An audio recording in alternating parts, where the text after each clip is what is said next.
Good morning. Welcome to Vicky 3 Academy. I'm Walker. Here we are, and we're doing what I'm going to call a basic building plan.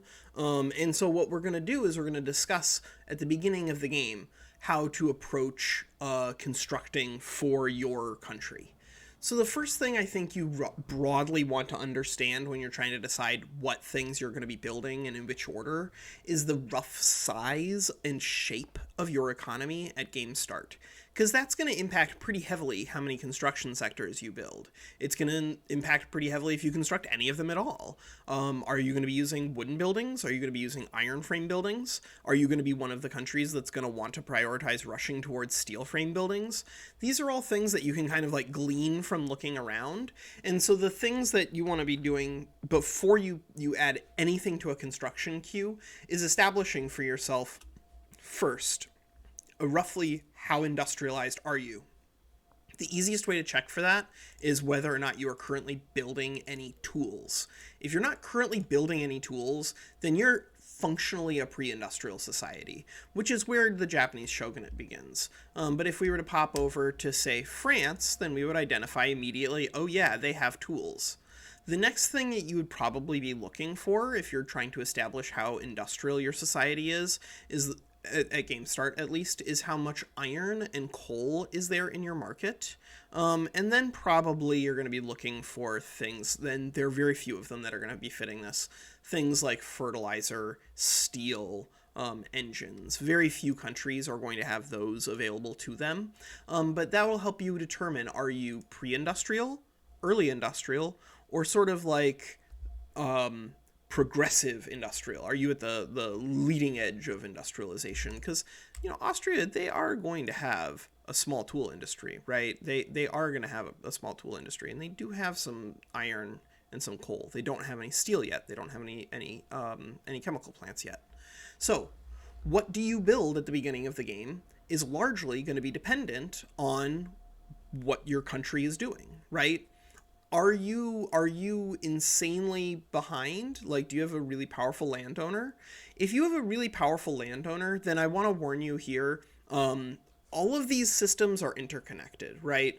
Don't think that there's any piece of information that is independent from anything else in Victoria 3, because almost everything is like one leads into another in a giant spider web.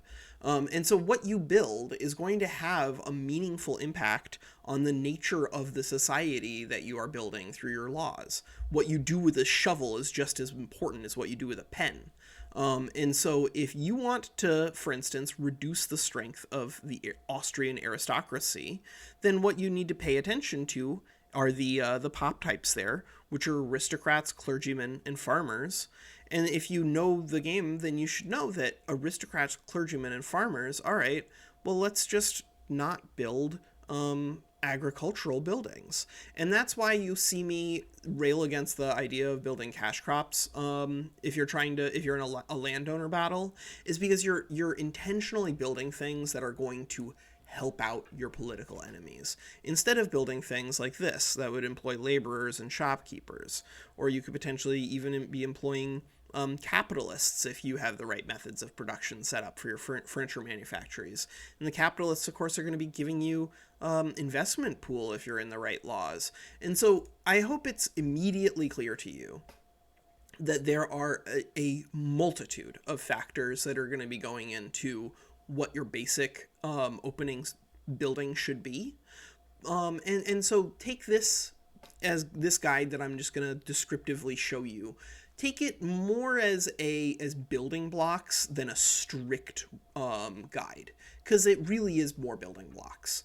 So the first thing that I like to do whenever I'm trying to plan any sort of building is figure out, like, where my society is, and the next thing that I'm going to do is figure out where my economy is. So can I use iron frame buildings? The way I would check is see how many I have, go in here and say, all right, if I were to switch over to iron frame buildings, I'd need 80 more tools, which would top off the price, because I can see that there in this tooltip. So that means that I'd probably end up with an input good shortage there, and I'd probably end up with an input good shortage on iron as well. So I can't turn everything over into iron frame buildings. And in fact, given my undersupply of tools, I wouldn't be able to do that either. This is sort of like from a broad perspective, not even like setting up a construction, but setting up a market, which is going to be a different thing. I'm not going to spend too much time on it here, but you should probably go ahead and protect domestic supply on the important industrial goods 99% of the time. Because again, there are some exceptions, but like by and large, you want access to those resources more than you want the money. But if you get money for it, great. Just make sure you're getting the most money you can get for it. That's what's important. And then if you end up where you have like some goods that you wouldn't mind if the AI sold them to you, you could set them up in the other direction. But like I don't I don't think there's any of those things right here that I care about. I mostly care more about like if somebody wanted to come by and buy the iron, I could set it this way, but I don't think it's worth it. Yeah. No, I don't think so. So, what are you going to build? Well, you're going to build construction. And that's why you want to go through and make sure that the industrial goods, so the holy trinity of industrialization are wood, iron, and coal. I call them this the Holy Trinity because the combination of those three things can kind of like help you get from absolutely nowhere to an industrial loop that generates its own demand and its own construction. Because if you have those three resources, then you can build steel mills in your urban centers. And once you've built steel mills, you can use the steel in the tools, right, to generate a demand for the steel, and then the tools can in turn be used in the mines and in the logging camps. So you see how like all of those things create demand for each other, and so they create this like kind of upward spiral of growth. That's true of 1.0.5. We don't know how rebalancing patches are going to work, but in this current game, I think that the holy trinity of construction resources that's going to determine the basic pull, and so you're going to want to secure domestic access to all three of those resources as quickly as possible. You're also going to probably want to keep the cost of your construction goods fairly balanced. If they get a little expensive, it's not the end of the world, but you don't want to be overpaying by too much because then you're slowing your own potential growth down. And so don't be afraid to say, hey, you know what? We don't have enough tools. We need to build some more tools. That's okay, right? You don't have to literally just build construction sectors all game. You can build the things that make the construction sectors effective. And then once you've built the things that make the construction sectors, relatively better balanced in terms of price, you can or better balanced in terms of your budget. Like if you want to eat a little bit of extra cost on tools here, you can just build some construction sectors at turn 0 as France, and then you'll pay a little bit more for your tools for a little while, but then when you build your tools, then the price will come back down. And so after you've done that little loop, you want to make sure that you're paying attention to your tax waste and your bureaucracy.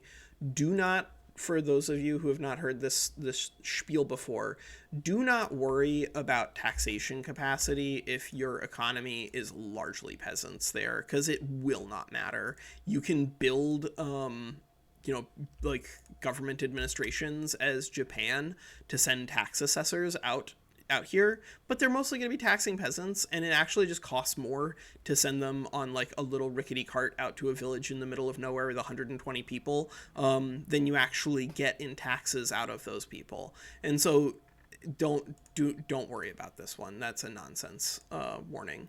So yeah, your construction, you're going to want to build growth, because growth is going to create its own cycle of demand, and it's going to create a cycle of demand that you're going to have very easy spigot control over, right? You can increase or decrease taxations to meet whatever demands you need in terms of money. You can add consumption taxes. You can change your construction good levels, either on a full nationwide version, or you can do it like state by state. That's okay too, right? If you want to just do like a secondary road construction that just like follows around wherever you're building, you 1,000% can do that. And so you have a lot of options when it comes to the basic setup. when you're building stuff. But you do need to chase down that holy trinity. Then you want to like kind of figure out where your money is going to be coming from. I think your money largely is going to be determined by the industries that you have easy access to the basic resources for. So textile mills, for instance, they want access to dyes, right? So if you need access to dyes for textile mills to be maximally profitable, then you need to make sure that you chase those down. Same with like here, you're gonna need electricity, which means that you're gonna need motors, which means that you're gonna need steel, which means you're gonna need iron and coal. You see how those things are all linked together. Elastics, you're gonna need rubber. So if you don't have access to rubber, maybe you're gonna rely more on furniture manufacturers, because here we don't even need electricity in furniture manufacturers, and then precision tools just uses hardwood. And so this is something where if something goes badly, or if you just want to diversify to maximize your productivity, then there are ways to like build industries that just again use the basic resources that you have, add value to them, transform them, and then you can resell them. Also, while you are doing a basic building plan, one of the most important things for you as a government is to make sure that the things that you are building are things that if you can tax them with consumption taxes, that you do so. So one of the things that I frequently recommend people do is tax services if you have the authority to do so, because that's going to allow you to build an economy based off of taxation. So gas streetlights, for instance, adds 390 services off the bat. If I were Japan, it costs 130 coal. And so what that would mean is if I were to build coal in Kyushu, which is something I want to do anyway, that I could then turn around and turn it into a good that would be sold in my market, and then I would make money off of it. Same here with the market squares going over to glass, right? Add more services, and then you can sell those to the people in your country. And if it's something you're taxing, you'll make money off of it. Don't be afraid to increase taxes if you need to. But I normally say that these are more, I conceptualize them more as a law assistant than an economic assistant. Because I think that if you become too dependent on running very high taxes all of the time, your economy becomes inflexible, which means that if you get stuck in like a war against another great power, especially in multiplayer where they want to kill you, if you're at very high taxes and very low wages and someone declares war on you and you're running a deficit, guess what? Your economy is gonna collapse. So you can do that if you want to. I would recommend not doing so.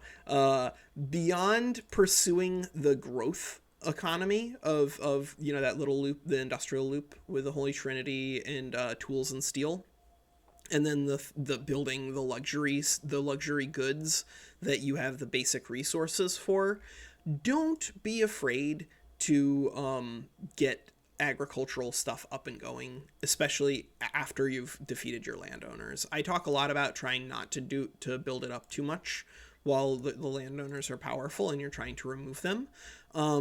But there are ways to use these things. For instance, you can see here like the tea plantations just aren't making a lot of money for the aristocrats right now, which means they're not really increasing their power that much. And so if you were gonna do like just massive do tons of silk plantations, because those get used in a textile mill, when you have the luxury consumption craftsman sewing on, because they get used there by dramatically overproducing on silk plantations, you actually reduce their impact on the wealth of the shogunate, and you increase the impact on the wealth of the people who own the textile mills, usually the industrialists, right? Because they have to pay less for an input. So there are ways for you to use building in a lot of different directions in Victoria. In Victoria 3, I don't want to make this video last way too long. Hopefully that this basic discussion on how to construct things was helpful. If you start without iron tools available because you start without urban planning, that's okay, right? You don't. First of all, that's not like 1,000 years to get from not even urbanization to completing urban planning. You can do it, I promise. But then the other thing, of course, that's really important here is that if you need to build wood, wood is also a great way to use tools because of the tool flexibility here in sawmills. So yeah, you really do have a lot of choices when it comes to how to grow your economy, but I do think an economy that starts off by focusing on growth is going to be one that's going to build out really really well. Okay, that's Walker, and that is how to build a basic economy in Victoria 3. Take care.